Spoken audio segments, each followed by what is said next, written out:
Olá, caríssimo telespectador da Rede Século XXI, obrigado pela sua audiência. Está começando mais um programa Luz da Vida.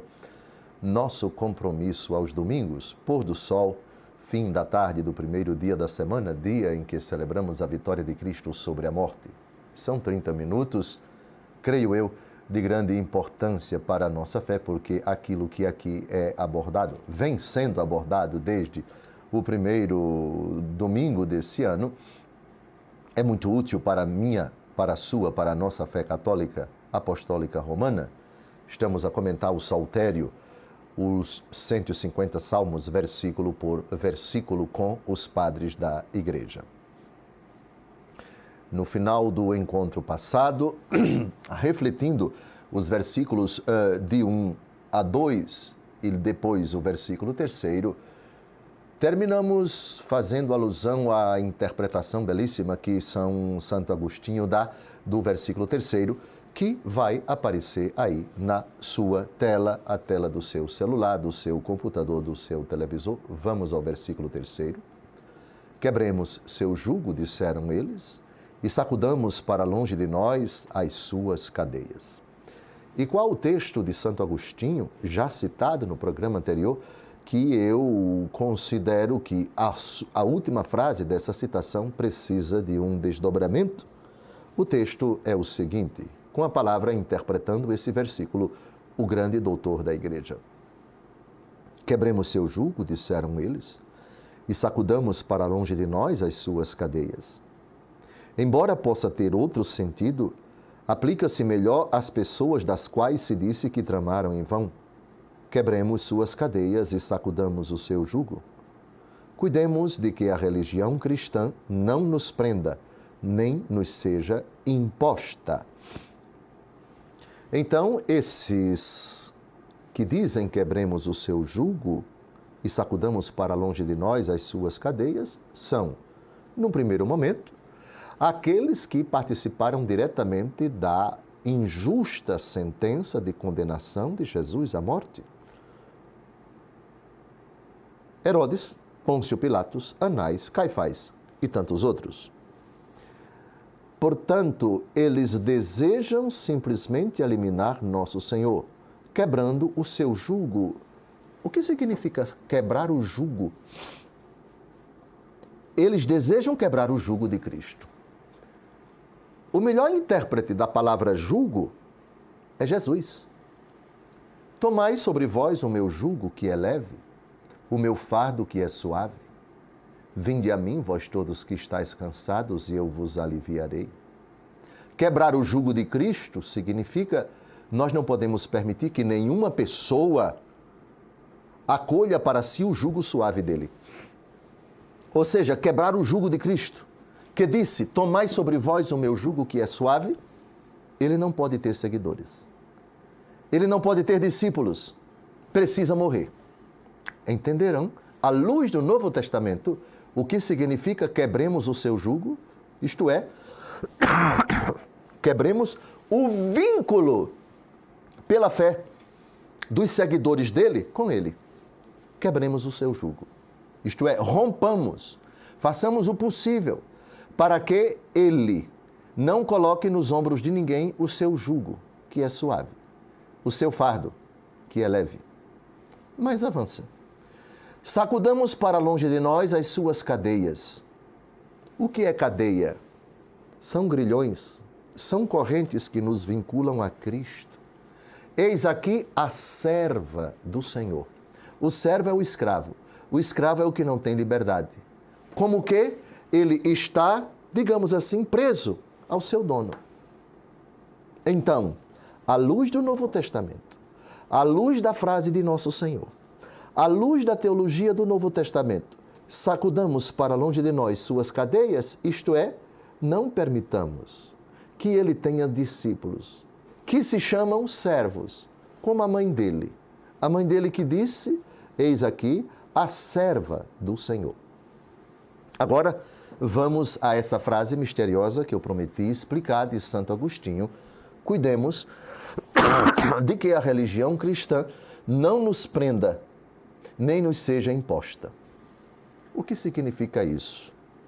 Significa o seguinte: A atitude de escribas, de fariseus, de doutores da lei, de impor pela força a fé judaica, isto é, não permitindo que eles creiam em Cristo e, portanto, perseguindo os cristãos, colocando-os na cadeia, ameaçando-os, matando-os, como de fato os judeus mataram Estevão, como de fato os judeus mataram Tiago, irmão do Senhor, como de fato o próprio Saulo, responsável pela lapidação de Estevão, queria por fim da força que todos os judeus, pela violência, pela coação, não crescem em Cristo e continuassem a professar a fé dos pais.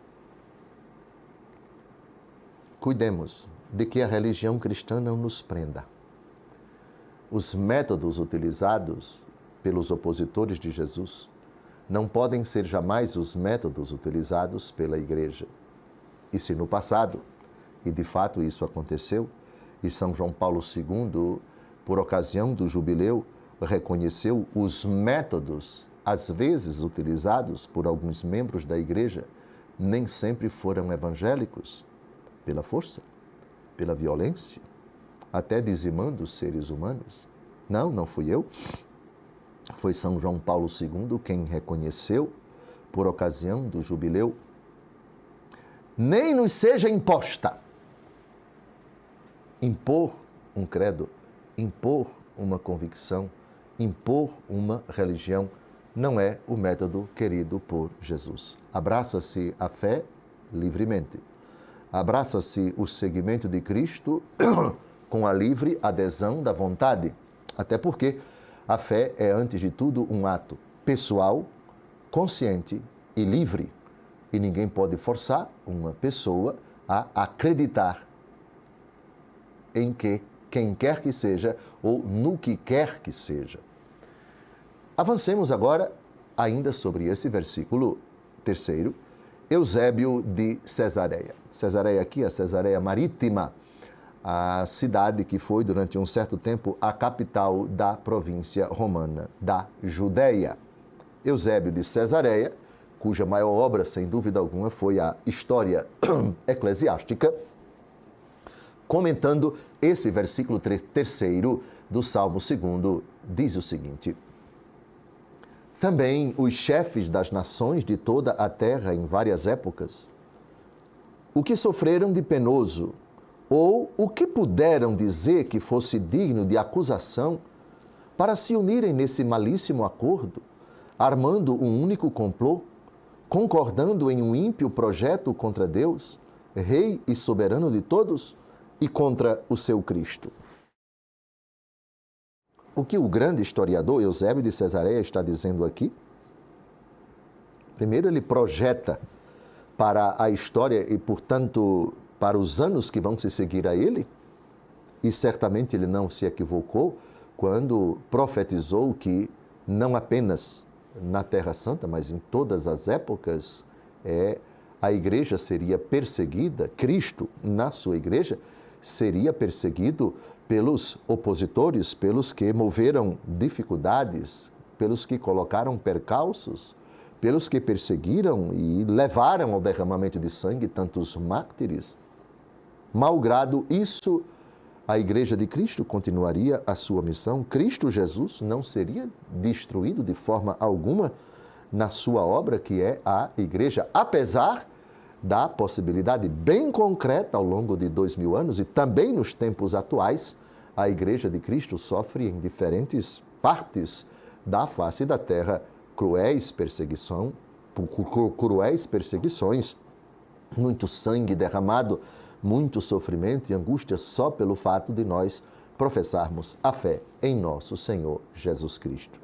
Portanto, o Salmo 2º, no versículo 3º, é uma profecia que já se cumpriu na pessoa de Cristo, é uma profecia que já se cumpriu na história da igreja primitiva, a igreja da primeira hora, a igreja apostólica, e também ao longo de 2000 anos de história, e continua a ser um salmo profundamente atual que descreve o tormento, a aflição, que, aliás, nosso Senhor Jesus Cristo já havia profetizado não só no Sermão da Montanha: bem-aventurados sois vós, quando mentindo disserem toda sorte de calúnias por causa de mim, alegrai-vos e exultai, pois será grande no céu a vossa recompensa. Essa é uma das profecias. Se o mundo vos odeia, é porque antes odiou a mim, outra profecia.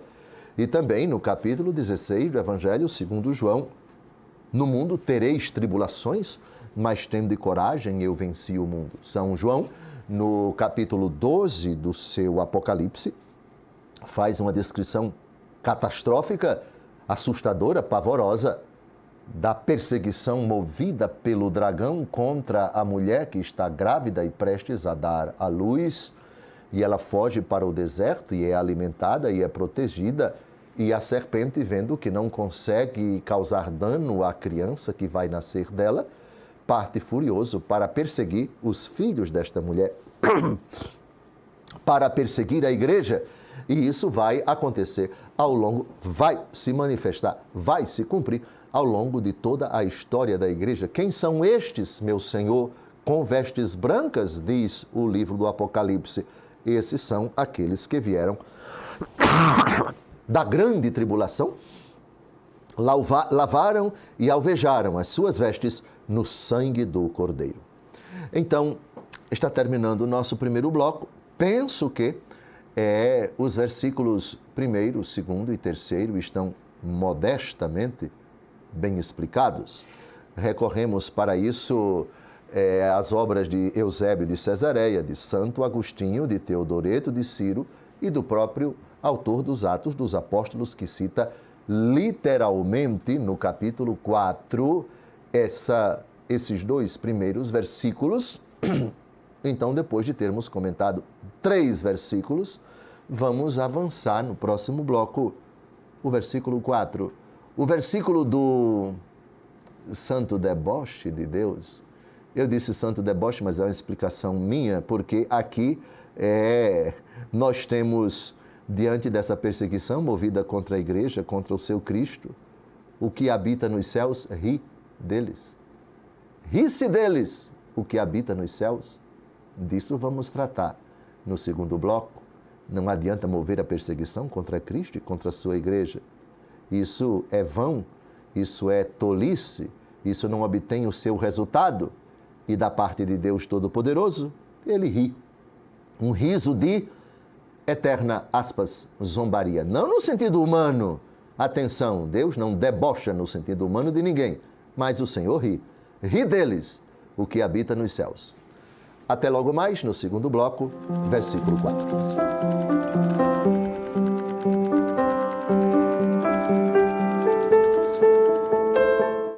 Olá, caríssimo telespectador da Rede Século XXI, obrigado por ter permanecido conosco depois desse breve intervalo. Está começando o nosso segundo e último bloco, o programa Luz da Vida, ainda se debruçando sobre o Salmo 2º, o primeiro salmo do Saltério, dedicado ao Messias, o primeiro salmo messiânico de todo o Saltério. Terminamos o primeiro bloco prometendo tratar de um assunto curioso. Deus, aspas, debochando daqueles que se insurgem contra ele e contra o seu Cristo, os príncipes que se unem para conspirar, os reis da terra, de que fala o versículo 2 já comentado. E já vimos esse salmo nos versículos 1º e 2º, utilizado, citado literalmente pelo capítulo 4 dos Atos dos Apóstolos. É São Lucas quem cita para mostrar que a perseguição movida contra a igreja primitiva é, na verdade, o cumprimento dessa profecia. Ou seja, porque tumultuam as nações, porque tramam os povos vãs conspirações, erguem-se juntos os reis da terra e os príncipes se unem para conspirar contra o Senhor e contra o seu Cristo. E o que eles desejam? Também nós já explicamos. Quebremos seu jugo, disseram eles, sacudamos para longe de nós as suas cadeias. E já explicamos o que significam as cadeias. Já explicamos o que significa esse jugo. Agora, vamos ao versículo 4. Qual é a reação de Deus diante desses propósitos vãos, diante desses projetos estultos com a palavra o salmista, versículo 4. Aquele, porém, que mora nos céus, se ri. O Senhor os reduz ao ridículo. Deus rindo. Interessante. Esse riso de Deus não é de zombaria. Cuidado para não interpretarmos certas expressões antropomórficas. Antropomorfismo significa você descrever a ação de Deus com linguagem humana, com comportamento humano, etc. Deus se ira, vamos ver isso no versículo 5, mas não é uma ira humana, portanto, marcada pela pecaminosidade. É uma ira no sentido divino, e vamos ver daqui a pouco. Agora, Deus rindo. Deus rindo é deboche? No sentido humano, não. Mas no sentido divino, sim. É escárnio? No sentido humano, não. No sentido divino, sim. É ironia? É desdém? No sentido humano, não. No sentido divino, sim. Deus rindo. Ou seja, daqueles que querem perseguir, que querem destruir, que querem dizimar a Igreja de Cristo, que querem, por fim da força, que desapareça da face da terra esse Cristo. Com a palavra Santo Agostinho na sua magnífica interpretação. Como sempre, por favor. Eu já disse a vocês aqui centenas de vezes, com exagero e tudo, que eu sou apaixonado por esse bispo.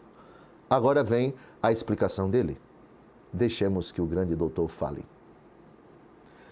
Não se tomem carnalmente essas expressões como se Deus se risse ou zombasse, torcendo a boca ou o nariz, mas hão de ser entendidas no sentido da força concedida por Deus a seus santos. Estes, olhando para o futuro, isto é, o nome de Cristo e o seu domínio estendido aos vindouros e alcançando todas as gentes, compreendam que aqueles tramaram em vão. Tal capacidade de previsão constitui a irrisão e zombaria da parte de Deus. Rir-se-á deles o que habita nos céus. Se os céus são as almas santas, por meio delas, Deus, que conhece o futuro, rir-se-á e zombará deles. Ou seja, ri-se deles o que mora nos céus. Quem são os céus? As almas dos santos. As almas dos santos são sustentadas pela fé em Jesus. Tertuliano, um dos padres da igreja, aqui já citado várias vezes em outros programas, é dele uma frase monumental que descreve bem a motivação dos mártires nas perseguições, nas crueldades sofridas, nos tormentos. O sangue dos mártires é semente de novos cristãos. Nos primeiros séculos da igreja, sabem qual era a reação dos cristãos quando recebiam a notícia? Nossos irmãos foram presos e serão sentenciados ao suplício, serão jogados aos leões, serão queimados, serão crucificados, serão objeto de zombaria, de escárnio, de ridicularização perante todos. Nós também queremos ter o mesmo destino deles. O tiro saía pela culatra, por assim dizer, para aqueles que pensavam que prendendo alguns, os outros se intimidariam, os outros negariam a fé. E, de fato, vários, durante as perseguições, traíram a fé. Vários. Com medo de morrer, assinaram o libelo, isto é, o propósito de queimar incenso aos deuses romanos. Negavam a sua fé. Traíam nosso Senhor Jesus Cristo. Sim, esses, os lapsos, os traidores, alguns deles depois se arrependiam de terem traído, é verdade, mas alguns defeccionavam a fé. Sim, existiram esses, mas a maioria não. A maioria, vendo os seus irmãos na fé sendo comidos pelas feras, isso estimulava-os ainda mais. Queremos ter o mesmo destino deles? Que bravura, que coragem. Pronto, aqui está. Ri-se deles, atenção, aquele, porém, que mora nos céus se ri. O Senhor os reduz ao ridículo. O que vocês estão fazendo? Vocês pensam que perseguindo a minha igreja, ela vai desaparecer? Eu moro nos céus, isto é, eu moro no coração deles. Lembra da frase do Pai Nosso, seja feita a vossa vontade assim na terra como nos céus? Uma das interpretações é esta. Santo Agostinho, aliás, é o autor de uma dessas interpretações, e já expliquei aqui no programa Igreja Militante, Mateus capítulo 6, ainda vamos chegar, ainda vai ao ar, não sei quando esse programa vai ao ar, mas Mateus, já estamos hoje, por favor, 18 de dezembro de 2023, ainda não foi ao ar esse programa sobre o Pai Nosso, seja feita a vossa vontade, assim na terra como nos céus, mas várias interpretações dos padres da igreja sobre esse pedido do Pai Nosso, e um deles é esse, que a tua vontade seja feita nos santos como nos pecadores. Lembra-se que és pó e ao pó haverás de voltar, disse o Senhor ao pecador Adão. Terra, pó, símbolo do pecador. Céus, símbolo dos santos. Ri-se deles, atenção, versículo 5. Versículo 4. Aquele que mora nos céus se ri. Ou seja, aquele que mora no coração dos meus discípulos. Eu estou rindo. Vocês não conseguirão jamais. Aliás, a frase de Nosso Senhor. Tu és Pedro, e sobre esta pedra edificarei a minha igreja, e as portas do inferno não prevalecerão contra ela. Com toda a sua fúria, com todo o seu ódio, com toda a sua vociferação para perseguir a minha igreja? Sim, muito sangue será derramado, muitos cristãos tombarão, mas isso acaba sendo um benefício não só qualitativo, mas quantitativo para a igreja. A igreja que surge dos escombros, a igreja que surge das perseguições, a igreja proscrita, a igreja perseguida, a igreja cerceada. Ri-se deles aquele que mora nos céus. O Senhor os reduz ao ridículo. De fato, o que acabaria na mente deles, o que seria, de fato, uma ocasião de varrer da face da terra a igreja, tomando suas propriedades, prendendo bispos e padres, proibindo a igreja de celebrar o culto publicamente? Ou, por favor, isso já acontece, está acontecendo neste exato momento em várias partes do mundo.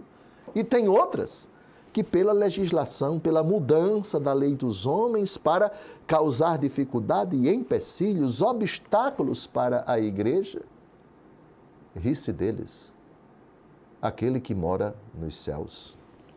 Aquele, porém, que mora nos céus se ri, o Senhor os reduz ao ridículo.